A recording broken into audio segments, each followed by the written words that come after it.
Buenos días, mi nombre es Juliana Murcia y les voy a presentar la introducción al análisis del discurso según Vicente Manzano. Quien tiene como recurso facilidad de palabra, provechosamente labra los terrenos del discurso. Roberto Gómez Bolaños.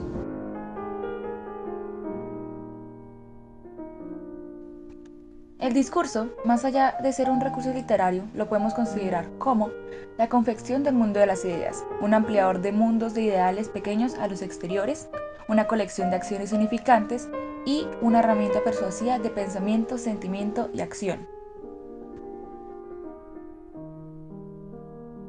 Más allá del arte de la quiromancia, los hilos conductores y la unión de oraciones compuestas, el discurso posee factores internos como el poder, la persuasión, los valores y la comunicación, además de factores externos, tales como el contexto, los asuntos, los agentes y pacientes, sus modos y soportes, las ideologías, lenguaje y organización y finalmente su argumentación.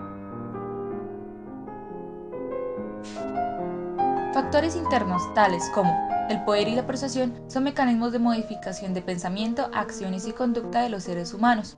Permite el control psicológico e indirecto por medio de los componentes cognitivos, que son las partes racionales del cerebro, y las emocionales, que son las acciones afectivas. Los valores representan la importancia de los objetos, hechos y formas de comportamiento que son creados por medio del aprendizaje y la socialización. Los valores permiten la toma de decisiones y la resolución de conflictos mediante la jerarquización de valores. La comunicación permite transmitir la información para cumplir un papel global. Sin la comunicación no es fiable compartir la identidad, los valores, las actitudes y demás. Del mismo modo, también existen factores externos que alteran el discurso, tales como los contextos y asuntos. Los contextos se pueden dividir en 4 subcategorías. La primera, la temporal, permite la evaluación de los valores de cada época. En la posmodernidad se caracteriza por ser una época de carácter individualista y materialista. El segundo son los factores geográficos, que son las demarcaciones territoriales entre los diferentes lugares. El tercero, los socioculturales, que involucran todos los conflictos externos e internos de cada país.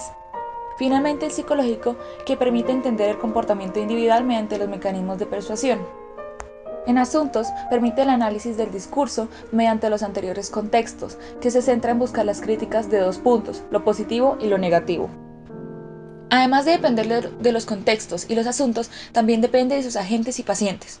El agente creador es el que toma los elementos que observa en su entorno y los organiza mediante sus argumentos y es expresado por una persona o por más.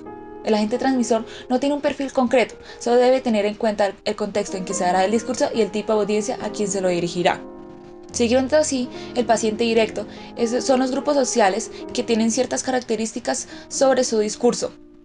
Finalmente, el paciente indirecto es una audiencia parcializada que depende del lenguaje empleado y los términos empleados durante el discurso. El discurso debe ser soportado mediante el uso de recursos para mover influencias dependiendo del ámbito en que se presente.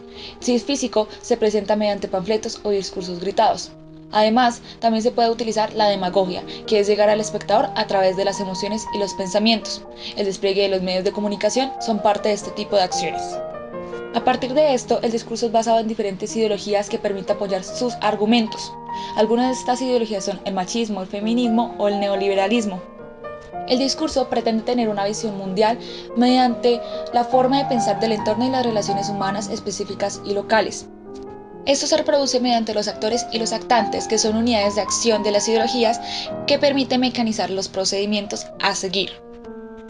Del mismo modo, el discurso busca cuidar su lenguaje mediante el uso de eufemismos y métodos para mejorar sus influencias. Uno de estos es la cosificación, que transforma a las personas en cosas, o un lenguaje ambiguo, que es la búsqueda de sinónimos de ciertos términos. Adicionando a lo anterior, también utiliza metáforas, que son modelos de conexión entre un plano real e imaginario.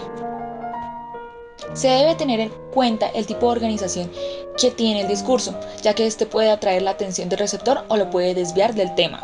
Finalmente, el tipo de argumentación que utiliza un discurso tiene 3 componentes. El primero es los estereotipos y los prejuicios, que son imágenes colectivas que obedecen las personas para facilitar el mundo. El segundo son las propagandas. La propaganda se divide en 6 categorías. Una de estas es la repetición de ideas, que insiste en el anonimato de una afirmación para que sea aceptada, o el lenguaje coloquial, que es el uso de términos relajados y simples durante el discurso. Finalmente, la persuasión, que busca la modificación de la conducta habitual de las personas. Busca estrategias emocionales y visuales mediante la asociación de estímulos.